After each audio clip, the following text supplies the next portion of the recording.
Diesel വില വർധനവിലും പാചകവാതക സിലിണ്ടറുകളുടെ എണ്ണം വെട്ടിക്കുറച്ചതിലും പ്രതിഷേധിച്ച് ബിജെപിയും എൽഡിഎഫും ആഹ്വാനം ചെയ്ത ഹർത്താലിനോടനുബന്ധിച്ച് അഞ്ചൽ പട്ടണത്തിൽ ഇരുവിഭാഗവും പ്രകടനം നടത്തി.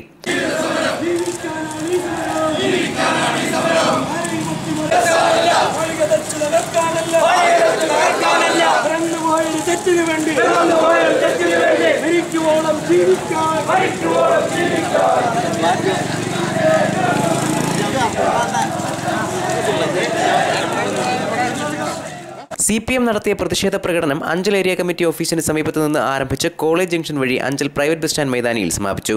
നാൾക്കുനാൾ ഇന്ധനവില വർദ്ധിപ്പിക്കുന്ന കേന്ദ്ര സർക്കാർ നടപടി തിരുത്തണമെന്നും ഇന്ധനവില നിശ്ചയിക്കുന്നതിനുള്ള അവകാശം എണ്ണ കമ്പനികളെ ഏൽപ്പിച്ചതിന്റെ ദൂഷ്യഫലമാണ് അടിക്കടി ഉണ്ടാകുന്ന ഇന്ധനവില വർധനവെന്നും CPIM area secretary Babu Panicker പറഞ്ഞു.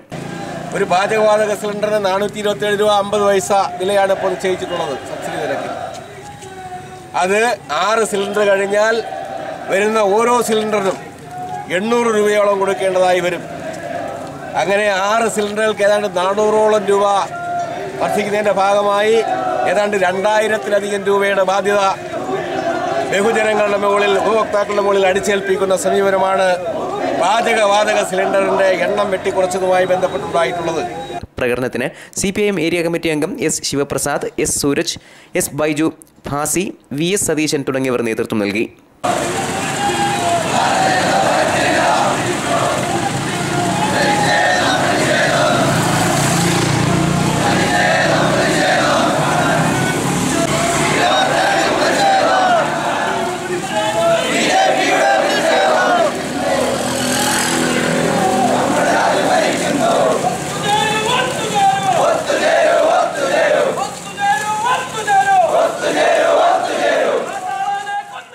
BJP നടത്തിയ പ്രതിഷേധ പ്രകടനം RSS കാര്യാലയത്തിന് സമീപത്തു നിന്ന് ആരംഭിച്ച് മാർക്കറ്റ് ജംഗ്ഷൻ വഴി അഞ്ചൽ ആറോ ജംഗ്ഷനിൽ സമാപിച്ചു.